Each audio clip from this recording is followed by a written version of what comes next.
Hi, how are you? Matt Watson here from Carwow. So Rolls-Royce has a range of beautiful luxury cars and they are all powered by a glorious V12 engine. However, that is not sustainable. Rolls-Royce is having to go electric and their entire model lineup will be fully electric by 2030. And their first ever electric car will arrive next year and it will be called the Spectre. And in this video, I'm going to tell you everything you need to know about it and show you what it's probably going to look like. Buy, sell, Carwow. Back in 2011, Rolls-Royce flirted with an electric car. They built a prototype called the 102EX. For Rolls-Royce, EX stands for experimental and it's for their concept cars. The car was essentially a 2011 Phantom, but they took out the V12 engine at the front and they fitted some batteries in its place. And then at the rear, it appears they fitted 2 electric motors. Now, we can't be sure because Rolls-Royce didn't give full details on the car. They did say it was dual motor, but they didn't say the layout of it. Though the CGI does suggest that the electric car was rear-wheel drive like that generation of Phantom. Now combined, the electric motors put out 390 horsepower and the battery capacity was 71 kilowatt hours. Now both those numbers are quite low by today's electric car standards. The car obviously never went into production, it was just a test bed. Now this new car that they're building is far more advanced and it'll have a different layout. Rolls-Royce has released this teaser video of the forthcoming Spectre. Now if you look at it, you can see that it's not a 4-door like the Phantom, it's actually a 2-door like the Wraith. However, it's not based on the Wraith's platform that's been converted to electric power.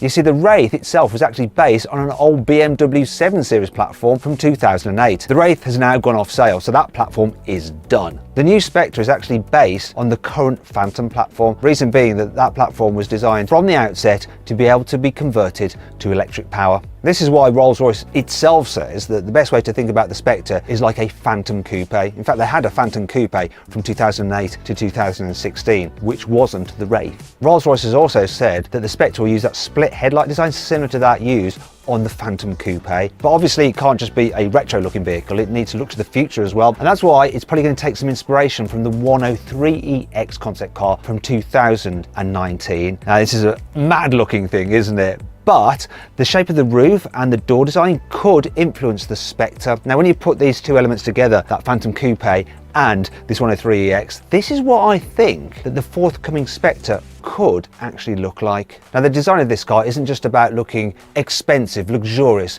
and stately. Being an EV, aerodynamics are super important. It needs to still be as efficient as possible to maximize the range. So aerodynamics are going to play a big part of how this car looks. Engineers measure how aerodynamic a car is by using something called the coefficient of drag, shortened to CD. Now the measurement of a CD is actually based on a ratio, and the ratio is how aerodynamic the car is compared to a block with the same frontal area. Now the old Rolls-Royce Phantom Coupe had a drag coefficient of 0.35 CD. Prototypes of this new Spectre have a drag coefficient of 0.26 CD, which is a big improvement, but it's not brilliant.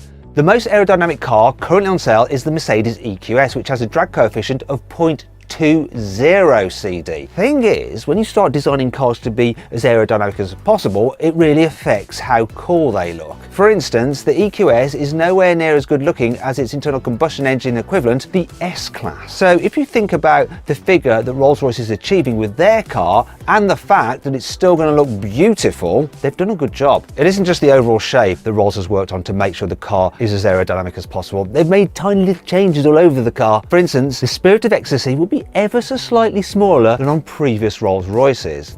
I know this is sort of a little bit like removing the sprinklings off a donut to reduce the calorie intake. You know, it's not going to make that much of a difference, but you know what? Every little helps. Now you might be thinking, why has an electric car got a grille? Well, Rolls-Royce's grille is famous. It's part of its brand identity, so it's not going to be losing that in a hurry. Now to also add a little bit of bling to it, they're very likely to make it illuminated, because illuminated grilles are quite a big thing over at BMW, which of course is Rolls-Royce's parent company. For instance, the i7 has an illuminated grille. The XM has an illuminated grille. So you can bet your life that they're going to use an illuminated grille on this new Rolls-Royce. Rolls-Royce won't just stop at borrowing some of BMW's bling, it's most likely going to use some of its propulsion system as well. It's done this before. The Phantom's V12 engine is based on a BMW engine, as is the gearbox. And at the moment BMW is cranking out loads of EVs. The i4, the i7, and there's more to come. So it makes sense that some of this technology will also be used by Rolls-Royce. One of the most obvious things to share is the battery pack. So Rolls-Royce has said that the battery pack for the Spectre will weigh about 700 kilos. I don't know why they just didn't say what the capacity is rather than the weight. I mean, what's that all about? I did a little bit of an investigation on the weight of the i7 and compared it to the normal 7 series. And based on maths,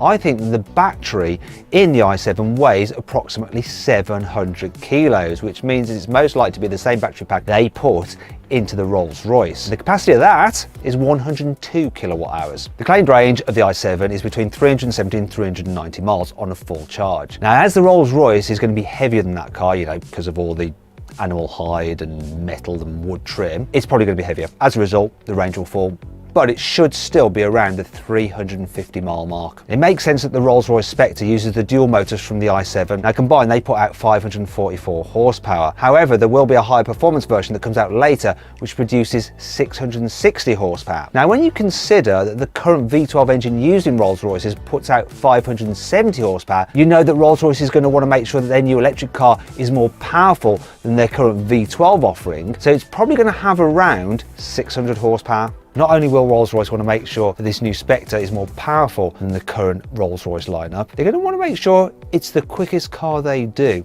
After all, electric cars are known for being quick. So if you take, for example, the current Phantom can do 0 to 60 in 4.8 seconds, it's going to have to be quicker than that. So it's likely that Rolls-Royce will be looking for the car to do a 0 to 60 time of at least 4.5 seconds, perhaps even less. But do Rolls-Royce owners really care about 0 to 60 times? Well, no, not really. They do like performance, but they want effortless and relaxing performance. They want their cars to be quiet, and electric power is perfect for that. Also, a byproduct of making a car more slippery and aerodynamic, which you do for an electric car to make it more efficient, is that it reduces wind noise, makes it quieter. But Rolls-Royce are going beyond that. They've come up with a really clever way to make the Spectre super quiet. And it involves the battery. They're going to use that 700 kilogram pack to absorb noise from the tyres and the road.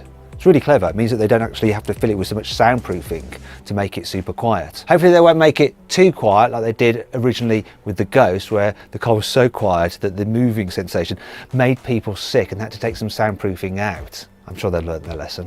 Another benefit of the EV layout is that because you've got the batteries underneath the floor and you've got some small electric motors on the axle, there's no big internal combustion engine taking up room underneath the bonnet. So as they did with the 103EX, they use that space for some rather cool bespoke luggage. And they're probably going to do this with a Spectre because it means that they'll be able to make some more money from their customers with this rather lovely luggage set. And that brings you on to the price, which obviously is something that Rolls-Royce buyers don't even think about because it's too vulgar and they're so rich it doesn't really matter anyway. However, if you look at the price of the Wraith, that used to cost £250,000. If you look at the price of a current Phantom, they start at £400,000. Obviously, that is a flagship. The Spectre will be sold alongside it, so it can't cost more than the flagship. But being an EV, it's going to cost more to produce. EVs are just more expensive. So the price of the Spectre is going to be somewhere between the £400,000 of the Phantom and the 250 grand of what the Wraith used to cost. It's probably going to be around £350,000 is my reckoning, but don't hold me to that.